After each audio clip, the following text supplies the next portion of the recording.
All right, let's talk about Tejon Ranch. So, picture this. You own a chunk of land that's actually bigger than the entire city of Los Angeles. I mean, huge. But your stock is at a 52-year low. I'm not kidding. That is the bizarre reality for anyone invested in Tejon Ranch right now. And get this, after decades of basically radio silence, they just held their first ever public earnings call. So yeah, we're going to break down exactly what went down and what it could mean going forward.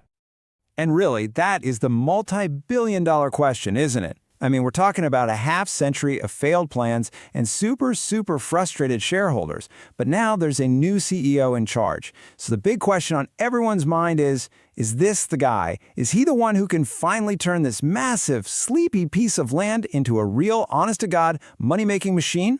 Let's find out. Okay, here's how we're going to break it down. First, a quick look at the results. Then, we'll get into what the new CEO is trying to do. After that, the real drama, the shareholder showdown. And finally, we'll give you our take on what to expect from the next call.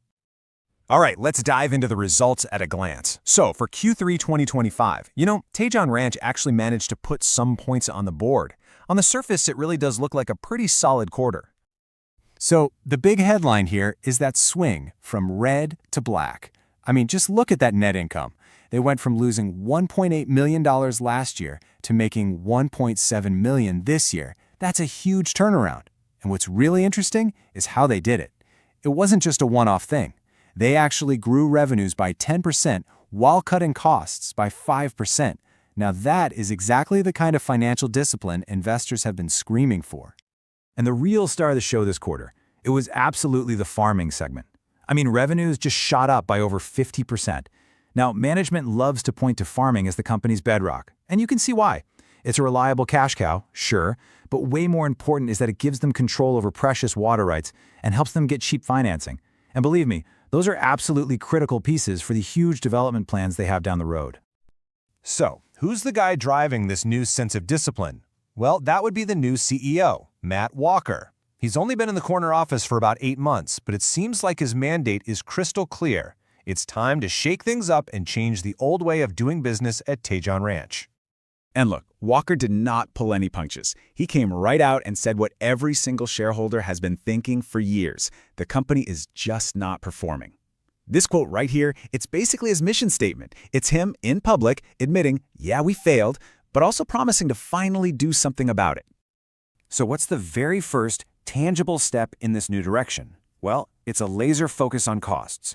Before they even dream of breaking ground on these huge new communities, the new management team is making sure their own financial house is in order. First things first, right? And you know what? This isn't just talk. They actually laid off 20% of their workforce. 20%. That move alone is going to save them over $2 million a year. The CEO called it a down payment on change, and that's exactly what it is. It's a powerful signal to investors that the old days of just letting spending run wild are over. But here's the thing, even with a profitable quarter and some serious cost-cutting, not everyone was happy, not even close. In fact, the Q&A part of the call, well, it turned into an all-out showdown, and it really exposed this deep divide between management and its, frankly, long-suffering shareholders. This slide pretty much sums up the entire conflict. It's where the battle lines are drawn. On one side, you've got management, and they're preaching patience. They're playing the long game. Their whole vision is to slowly, carefully develop these massive, master-planned communities. We're talking entire towns built from the ground up, which they believe will generate cash flow for decades. But on the other side, you've got shareholders who are just done waiting. Their message couldn't be simpler. Monetize these assets now. Sell the land, buy back the stock, and let us finally see a return. And here's the CEO, Matt Walker, defending his vision. He genuinely seems to believe that if they just execute this master plan, it'll create decades of serious cash flow. He's pointing to other successful examples as proof that this model works. But here's the rub. His investors have heard this story for a very long time. And yeah, the shareholders were just not buying it. This question from Larry Zicklin just cuts right through all the corporate speak and perfectly captures the mood. I mean, when you've been sitting on a stock that's at a 52-year low, your patience for long-term plans is pretty much gone. And if you're wondering why the shareholders are so impatient, well, just take a look at this timeline for just one of their big projects. Okay, so year one is just spent trying to find a joint venture partner. someone else to put up cash and share the risk. Then you're looking at 2 to 3 years of just completing construction documents, or not even building yet. Years 4 and 5, you finally break ground on infrastructure. And only after all that, in year 5 or beyond, do they start selling the first home sites. We are talking, at a minimum, 5 years before they see a single dollar of revenue from this. And when your stock has been dead money for 50 years, another 5 years, well, it feels like an eternity. And honestly, this quote from another shareholder, David Ross, just says it all. The share price is at a 52-year low. When do the owners get paid? It's the simplest and maybe the most powerful question of the entire call. It really just cuts right to the heart of all this frustration. Okay, so you have this clear tug of war, right? Management's long-term vision versus shareholders who want their money now. So where does that leave the stock? Let's get into our take for the next call. All right, so here's our rating and outlook. Our general outlook is one of, let's say, cautious optimism. The new CEO is saying all the right things, he's making the right moves on cost control, and that's a huge breath of fresh air.